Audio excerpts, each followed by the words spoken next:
Baiklah, Assalamualaikum warahmatullahi wabarakatuh. Selamat malam teman-teman sekalian yang telah hadir pada Zoom kali ini. Jadi kami perwakilan dari kelompok 12 akan memaparkan hasil review laporan penelitian kami terkait itu pengaruh temperatur pirolisis dan penggunaan katalis pirolisis residu terhadap yield dan karakteristik biochar hasil pirolisis wastewater sludge industry pulp and paper. Di mana anggota kelompok kami di sini ada Tessa, ujung NIM 019, Anissa Agustin 085, saya sendiri Safa ujung NIM 089, dan Farah Marani dengan ujung NIM 043. Baiklah, penjelasan berikutnya akan saya serahkan kepada rekan saya.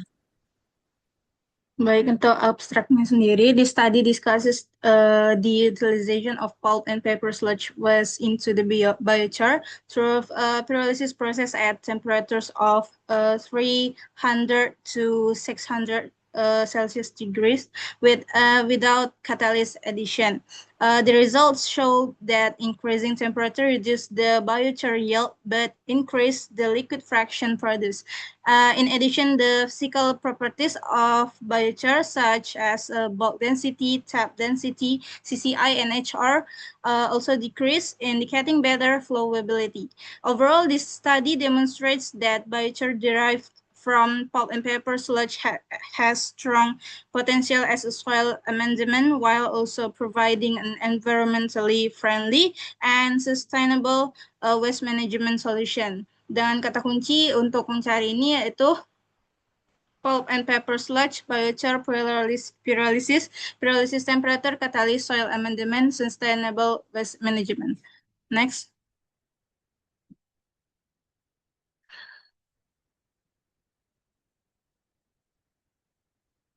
Oke, untuk pendahulunya sendiri, di mana perkembangan industri itu menyebabkan peningkatan jumlah limbah, termasuk wastewater tadi, wastewater sludge dari industri pulp and paper, yang dimana ini berpotensi mencemari lingkungan karena mengandung bahan organik, anorganik, serta logam berat. Nah, salah satu teknologi yang dapat digunakan untuk mengolah limbah tersebut yaitu dengan cara pirolisis, yaitu proses penguraian termal yang menghasilkan produk bernilai seperti biochar, bio-oil, and gas pyrolysis. Nah, biochar memiliki potensi besar sebagai bahan campuran tanah karena mampu meningkatkan porositas tanah, meningkatkan daya serap air, menurunkan bulk density tanah, serta memperbaiki pertumbuhan tanaman.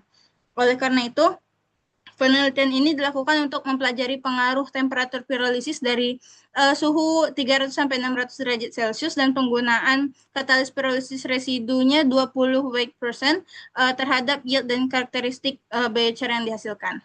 Oke, next.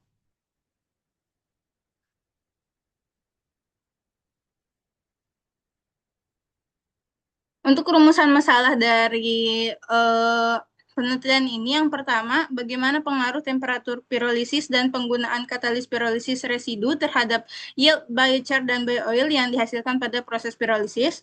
Yang kedua itu bagaimana pengaruh temperatur pirolisis dan penggunaan katalis pirolisis residu terhadap bulk density, tap density, kompresibilitas, dan kemampuan alir biochar yang dihasilkan pada proses pirolisis. Nah, dengan tujuan dari penelitian ini yaitu mengetahui pengaruh temperatur pirolisis dan penggunaan katalis pirolisis residu terhadap yield biochar dan bio-oil yang dihasilkan pada proses pirolisis, serta mengetahui pengaruh temperatur pirolisis dan penggunaannya untuk katalis terhadap bulk density, tap density, kompresibilitas, dan kemampuan alir biochar yang dihasilkan pada proses pirolisis. Untuk hipotesisnya sendiri dari penelitian ini, kita merujuk pada jurnal Salvaraja dan Ocit 2020, di mana yield biochar menurun dari 54 sampai 83% menjadi 54,83% menjadi 28,37%, sedangkan yield bio-oil meningkat dari 0% menjadi 28,48% dengan pirolisis yang dilakukan pada temperatur 300 sampai 700 derajat Celcius, sedangkan penggunaan katalis berbasis sludge char meningkatkan gas dan menurunkan yield oil pada temperatur di atas 500 derajat Celcius.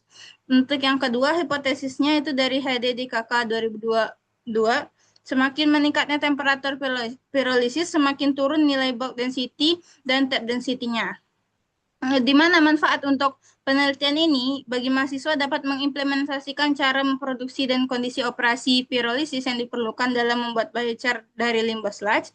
Untuk peneliti dapat memberikan gambaran potensi dalam pengembangan dan pengaplikasian biochar dari limbah sludge sebagai bahan campuran tanah, dan untuk masyarakat dapat memaksimalkan pemanfaatan produk hasil pirolisis limbah menjadi sesuatu yang bernilai dan bermanfaat. Oke, next.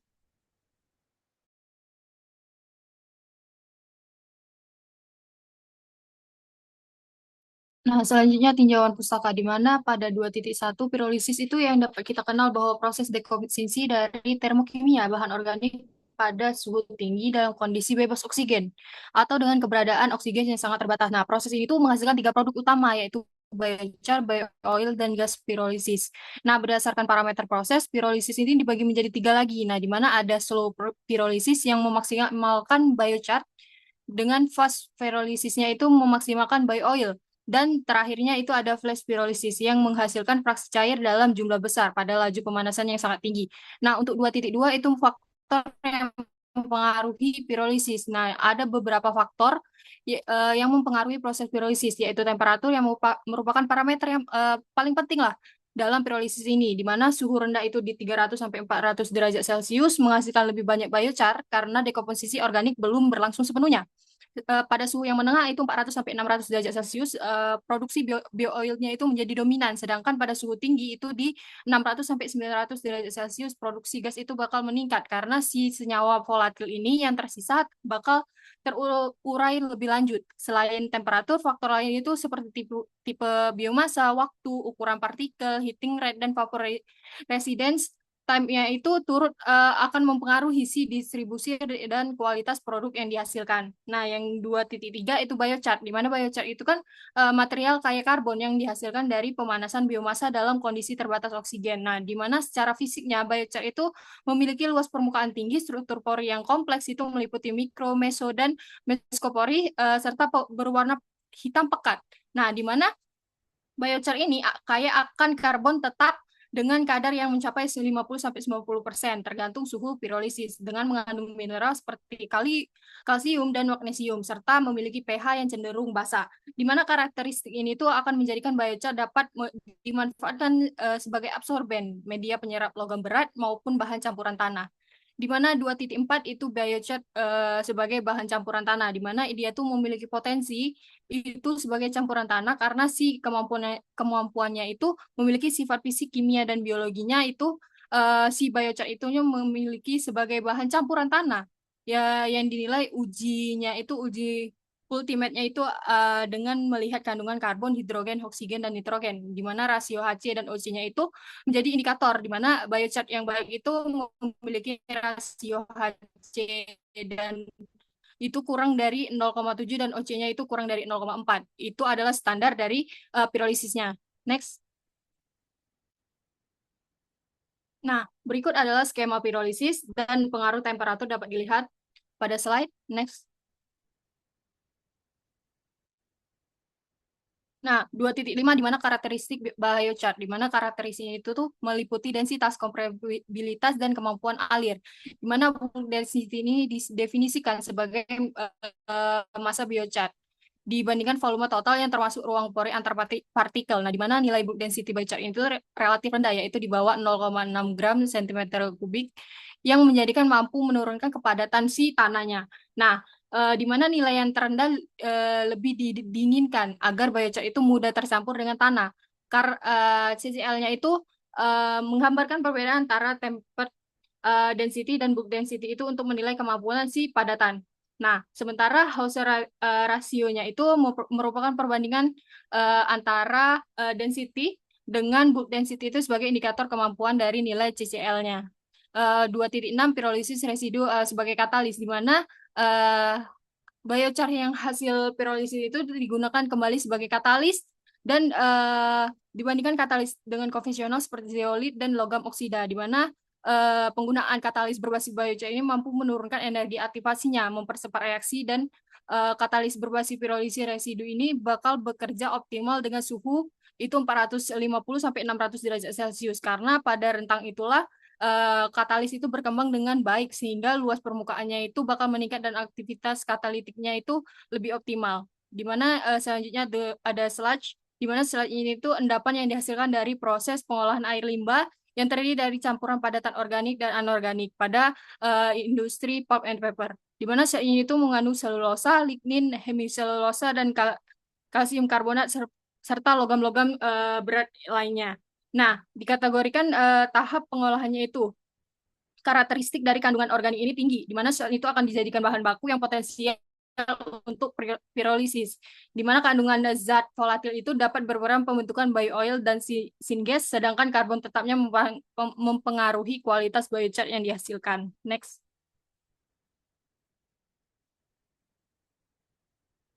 Nah, berikut adalah berbagai penelitian terkait, di mana dapat disimpulkan bahwa penggunaan katalis, penambahan katalis itu mendorong terbentuknya produk cair dan gas sehingga jumlah padatan biochar itu berkurang. Namun katalis yang berbasis residu pirolisis itu selanjutnya justru terbukti memperbaiki struktur pori dan meningkatkan kualitas biochar secara keseluruhan. Di mana biochar ini itu dari sludge juga telah terbukti mampu memperbaiki kualitas tanah dari segi aerasi dan penyerapan air, pH, dan kandungan karbon anorganiknya. Next. Baiklah, selanjutnya itu di bab 3 itu ada metodologi penelitiannya. Jadi waktu dan tempat penelitian ini dilakukan di Laboratorium Rekayasa Proses di Universitas Sriwijaya dengan waktu rentangnya dari Maret hingga September 2025. Nah, variabel penelitiannya sendiri dari variabel bebasnya itu ada temperatur pirolisis tadi dari rentang 300 sampai 600 dan katalisnya itu menggunakan pirolisis residu. Untuk variabel tetapnya sendiri dari jenis bahan bakunya adalah wastewater sludge dari PTX, berat bahan bakunya 500 gram, waktu tunggunya 30 menit, sebanyak 8 sampel dengan heating rate-nya 10 derajat Celcius per menit. Variabel terikatnya sendiri itu ada dua, yaitu terhadap jumlah produk yang dihasilkan serta karakteristik produk yang dihasilkan. Untuk alat bahan-bahannya sendiri, jadi alatnya sendiri ada reaktor pirolisis, furnace, kondensor, neraca analitik, gelas ukur, sendok, aluminium foil, stopwatch, sarung tangan, Erlenmeyer, tabung nitrogen, botol, ember, pompa, selang air, corong, loyang, stainless steel, cawan petri, klem, ayakan 30 met, statif, gasket, kunci Inggris, kertas saring. Sedangkan untuk bahannya itu ada 7, ada sludge, kapas, es batu, kertas saring, kertas penanda, tisu, dan vaselin. Berikut gambar rangkaian alat yang ada, di mana rangkaian yang pertama itu nomor 1 itu ada tabung gas nitrogennya, terus nomor 2 selang penyalur gasnya, yang ketiga itu si reaktor pirolisisnya, yang keempat ada kondensor, dan yang kelima ada Erlenmeyer. Nah, untuk prosedur penelitiannya sendiri dimulai dari preparasinya. Jadi bahan baku itu akan dibersihkan dari kotoran atau impurities yang tidak diinginkan. Lanjut kita ke proses pembuatan katalisnya dahulu. Jadi bahan baku itu akan dimasukkan ke furnace untuk dipirolisis, dilakukan pada temperatur 700 derajat Celcius selama 40 menit. Nah, gas nitrogen itu akan dialirkan melalui inlet gas tersebut ke dalam furnace dan biochar kemudian akan dikeluarkan dari furnace dan dihaluskan. Lalu kita lanjut ke tahapan utamanya itu proses pirolisisnya. Bahan baku tersebut akan ditimbang sebesar 500 gram dan dicampur dengan 0 gram katalis. Jadi ini untuk pirolisis non katalis dulu yang dimasukkan ke dalam furnace. Terus nanti berikutnya ada 400 gram bahan baku dan 100 gram katalis atau setara dengan 20% weight dari total campuran tadi dicampurkan dan dimasukkan juga ke dalam furnace dan alat pirolisis tadi dihidupkan dan temperaturnya akan kita sesuaikan dengan variasi bebas variabel kita tadi yaitu 300 sampai 600 derajat Celcius. Nah, gas nitrogen akan dialirkan melalui inlet gasnya, lalu temperatur yang diinginkan telah tercapai, stopwatch akan dihidupkan selama 30 menit. Setelah waktu telah tercapai, suhu alat tersebut akan diturunkan menjadi 30 derajat Celcius dan residu atau si biochar ini akan dikeluarkan menggunakan sarung tangan dan dituangkan ke dalam tray. Nah, tray ini akan ditutup untuk meminimalisir kontak biochar yang masih panas dengan oksigen. Produk yang dihasilkan kemudian dikumpulkan dan dilakukan prosedur terakhir yaitu analisa hasilnya. Jadi akan produk tersebut ditimbang, dijumlahkan dan dikurangi dengan jumlah feed yang masuk untuk mengetahui nilai yield masing-masing produk yang dihasilkan dan dilakukanlah perhitungan density, kompresibilitas sampel biocharnya pada masing-masing variabel yang ada. Hasil analisa ini akan dibahas untuk mengetahui bagaimana sih potensi biochar tersebut sebagai bahan campuran tanah. Nah, untuk pengukuran hasilnya sendiri itu perhitungannya dari rendemannya ada 4 rendeman, yaitu rendeman bio oilnya itu perbandingan berat bio oil terhadap berat bahan baku awalnya, terus rendeman arang itu berat arang terhadap berat bahan baku awal, rendeman asap cair itu botol berwarna gelap yang bersih itu dan kering akan ditimbang, lalu diisi dengan bio oil. Nah, botol itu ditimbang lagi, itulah si rendeman asap cairnya. Lalu ada rendeman gasnya itu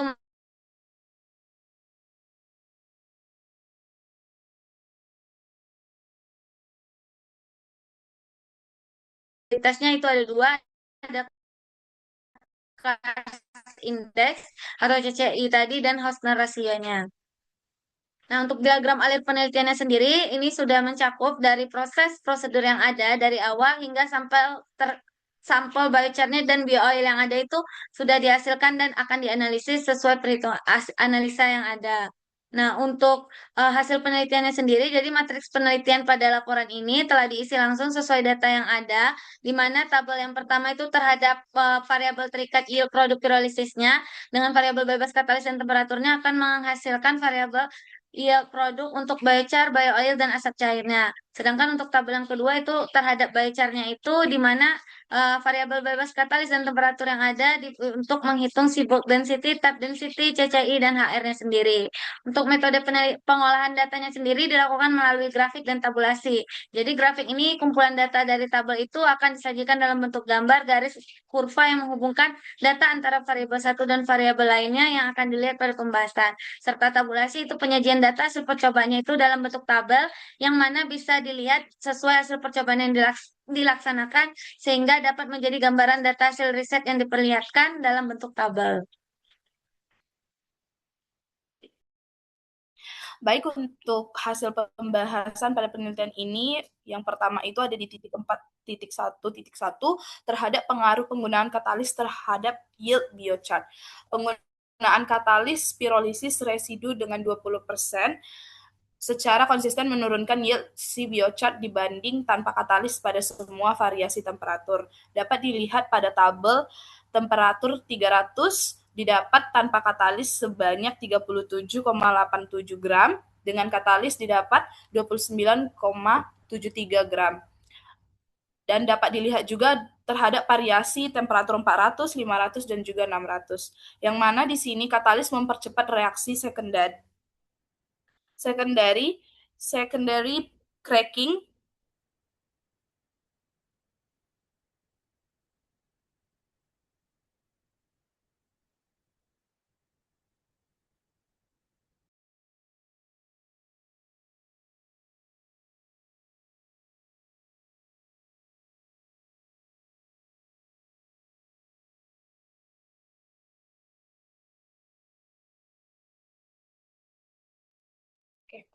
yang mana di sini katalis mempercepat reaksi secondary cracking sehingga lebih banyak karbon terarahkan ke produk volatil atau bio oil dan juga gas, bukan tertinggal sebagai padatan di chart.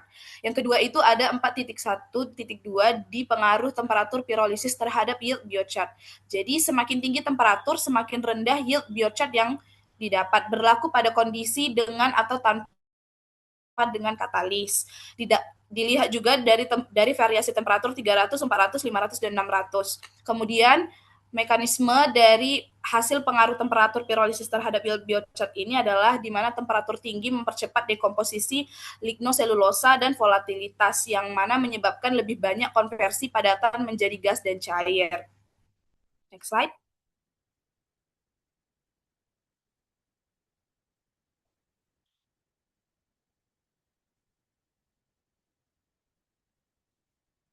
Kemudian di 4.1.3 terhadap pengaruh katalis terhadap yield bio-oil dan asap cair, yang mana penggunaan katalis di 20% meningkatkan yield asap cair dan juga bio-oil dibandingkan tanpa katalis. Dapat dilihat pada temperatur 300 derajat Celcius asap cair 0% itu di 758%. Sedangkan dengan asap cair 20% dia di angka 980. Yang mana yield bio-oil sangat rendah di bawah 1% karena sludge WWTP memiliki kandungan abu tinggi dan volatil matter yang rendah. Mineral anorganik dalam katalis seperti Ca, Fe, Al dan Si memicu secondary cracking yang mengubah volatil menjadi gas yang lebih ringan. Kemudian pada pengaruh temperatur terhadap yield biochar dapat dilihat pada grafik yang kami sediakan. Yang pertama itu adalah grafik pengaruh temperatur pirolisis terhadap yield asap cair. Kemudian di bawahnya ada grafik pengaruh temperatur pirolisis terhadap yield bio-oil. Yang mana yield asap cair meningkat terus hingga 600 derajat Celcius dengan katalis di puncak 32,78%. Untuk yield bio-oil mencapai puncak pada 500 derajat persen di 0,2105% dengan katalis menurun seiring dengan penurunan suhu.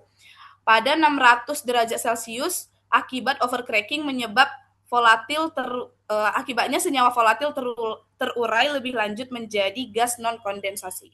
Next slide. Kemudian pada 4.2.1 pengaruh temperatur dan katalis terhadap densitas biochar dapat dilihat bahwa temperatur berbanding terbalik dengan densitas. Penggunaan katalis menghasilkan biochar yang lebih ringan ataupun berpori. Dapat dilihat pada tabel yang sudah kami sediakan. Kesimpulannya bahwa seluruh nilai dari bulk density yang lebih kecil dari 0,6 gram per mili jauh di bawah bulk density tanah, sehingga berpotensi menurunkan kepadatan tanah saat diaplikasikan, yang mana mekanismenya ketika temperatur tinggi mempercepat pelepasan volatil, maka akan terbentuk retakan dan juga dan pori dan densitasnya akan menurun. Kemudian pada 4.2.2 dapat dilihat pada tabel bagaimana pengaruh temperatur dan katalis terhadap sifat mekanik dari biochar atau CCl dan juga HR-nya. Slide.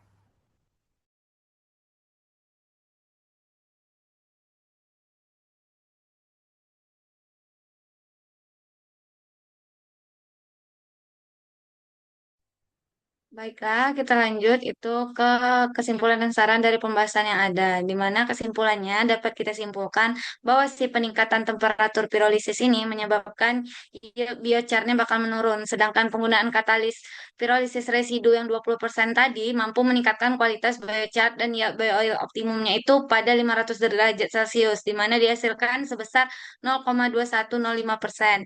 Nah, temperatur yang lebih tinggi ini juga dapat menurunkan nilai bulk density, tap density-nya, CCI, dan HR-nya juga, sehingga biochar tersebut memiliki porositas yang lebih tinggi, kemampuan alir yang lebih baik, dan kompresibilitas yang lebih rendah. Nah, biochar dengan katalis ini dimasukkan ke dalam kategori good dan berpotensi lebih baik digunakan sebagai bahan campuran tanah dibandingkan biochar yang tanpa katalis. Nah, untuk saran dari penelitian ini, katalis pirolisis residu ini sebaiknya diaktifasi lagi secara kimia agar dapat meningkatkan kualitasnya. Sedangkan dari segi bahan bakunya perlu dihaluskan lagi, di mana agar reaksi pirolisis yang berlangsung itu lebih cepat dan optimal. Penelitian selanjutnya dapat disarankan melakukan analisis lebih lanjut terhadap biochar itu melalui uji yang lain seperti uji ultimat, proximat, atau water holding capacity dan porositasnya guna mengetahui bagaimana sih potensi biochar ini sebagai bahan campuran tanah secara lebih mendalam dan mendetail. Baiklah, sekian presentasi dari kelompok kami. Kami membuka sesi pertanyaan atau komentar kepada teman-teman yang ingin bertanya.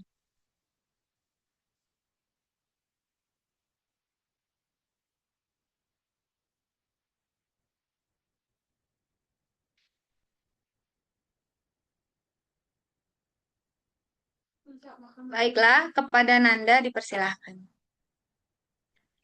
Baik, terima kasih atas kesempatannya. Perkenalkan, nama saya Nanda Warda Alfikri dari kelompok 10 kelas B Indralaya. Saya izin bertanya mengenai pada bagian 3.2 variabel tetap penelitian, di mana heating rate-nya itu 10 derajat Celcius per menit. Nah, apakah alasan tertentu tersebut pengaturan heating rate-nya itu? Apakah ada alasan tertentu maksudnya? Apakah cukup dimengerti, Safa? Baik, sudah dimengerti. Terima kasih untuk pertanyaannya. Kami tampung terlebih dahulu. Selanjutnya kepada Devina dipersilakan. Baik, terima kasih untuk kesempatannya. Safa, perkenalkan, saya Devina Putrai dari kelompok 10 kelas Benderalaya. Izin bertanya terkait hasil penelitian tadi. Mengapa biochar yang dibuat menggunakan katalis pirolisis residu itu lebih baik untuk campuran tanah dibandingkan biochar yang tanpa katalis meskipun jumlah atau yield-nya itu lebih sedikit? Terima kasih. Baiklah, terima kasih kepada Devina untuk pertanyaannya. Baik, pertanyaannya akan dijawab oleh rekan saya. Untuk pertanyaan yang pertama, mungkin dari Nanda sendiri, itu akan langsung dijawab oleh saya. Jadi, Nanda bertanya terkait bagaimana sih variabel penetapan variabel tetap tadi. Salah satunya ada heating rate, yaitu yang ditetapkan sebesar 10 derajat Celcius per menit. Apakah ada alasan tertentu lebih detailnya gitu. Jadi penggunaan heating rate tadi cukup rendah gitu suhunya sekitar 10 derajat Celcius saja per menitnya. Tujuannya itu agar proses pirolisis itu lebih terkontrol dan tetap mendukung pembentukan biochar-nya itu yang sebagai produk utama. Jadi heating rate ini yang rendah ini biasanya cenderung menghasilkan lebih banyak biochar dibandingkan heating rate yang lebih tinggi berdasarkan beberapa penelitian terdahulu yang ada dalam memaksimalkan pembentukan bio-oil. Nah, penelitian ini fokus produksinya itu pada karakterisasi biochar-nya dari sludge industri pulp dan paper tadi. Sehingga laju pemanasan yang ada itu dipilih tidak terlalu tinggi agar proses dekomposisi termal yang berlangsung itu dapat secara bertahap dan produk padatan yang diinginkan lebih dominan gitu dibanding hal yang lain. Nah, hal ini juga disesuaikan dengan konsep yang ada yaitu konsepnya itu slow pyrolysis. Jadi slow pyrolysis ini dia menggunakan rate yang cukup rendah hingga sedang saja untuk memaksimalkan yield produk pembentukan biochar yang ada. Jadi dengan adanya heating rate yang cukup rendah ini diharapkan proses pemanasan yang ada itu lebih stabil dan terkontrol dan mendukung pembentukan yield biocharnya yang lebih banyak dan mengurangi pembentukan gas atau cracking yang ada berlebih dan sesuai dengan tujuan penelitian fokus penelitian yang ada pada karakteristik biochar yang dihasilkan. Bagaimana jawabannya Nanda? Apakah sudah jelas? Baik, terima kasih atas jawabannya sudah cukup jelas dan cukup baik. Terima kasih. Baik, terima kasih kembali. Selanjutnya pertanyaan dari Devina akan dijawab oleh rekan saya. Eh, Saya saya akan izin menjawab dari pertanyaan Devina tadi, di mana berdasarkan hasil penelitian kenapa sih biochar itu kan dibuat menggunakan katalis. Nah, di mana walaupun dia tuh menggunakan katalis itu jumlah biocharnya itu yang dihasilkan lebih sedikit, kualitasnya itu justru lebih bagus. Di mana lebih bagus itu untuk tanah itu karena si katalis itu tuh yang membuat biochar itu akan menjadi lebih ringan. Nah, karena lebih ringan inilah dia tuh akan banyak yang membuka porinya. Nah, di mana terlihat dari nilai bulk density-nya tadi, yang mana dia tuh lebih rendah sekitar 0,4 gram per mililiter dibandingkan tanpa katalis tadi sekitar 0,5 gram per mililiter. Nah, di mana biochar yang lebih berpori dan ringan inilah yang dimana dia tuh mudah bercampur dengan tanah, bisa membantu dia tuh dalam menyerap air dengan lebih baik dan tidak membuat si tanah itu menjadi padat atau nggak akan ada yang terbuka porinya. Nah, selain itu nilai dari CCl-nya juga dan Hauser rasionya itu masuk ke kategori yang cukup bagus, di mana artiannya itu bahwa si biochar itu tuh mudah mengalir dan mudah tersebar merata saat ditambahkan diaplikasikan ke dalam tanah. Nah, di mana dalam biochar yang dihasilkan tanpa katalis ini tuh kualitasnya itu lebih penting dari kuantitas dari si biochar yang dihasilkan, di mana yang sedikit tapi dia berpori dan ringan itu jauh lebih bermanfaat bagi tanah, di mana daripada biochar yang banyak tapi dia tuh teksturnya itu padat, dia tuh nggak akan terbuka porinya. Apakah bisa dimengerti? Oke, bisa dimengerti. Terima kasih, Anissa. Oke. Oke, baiklah. Terima kasih kepada Devina dan Anissa ya, yang sudah bertanya dan menjawab pertanyaannya. Mungkin untuk pertanyaannya sudah terjawab semua. Saya dari kelompok 12 mengucapkan terima kasih atas perhatian dan pertanyaan dari teman-teman semua. Kami tutup. Wassalamualaikum warahmatullahi wabarakatuh dan selamat malam.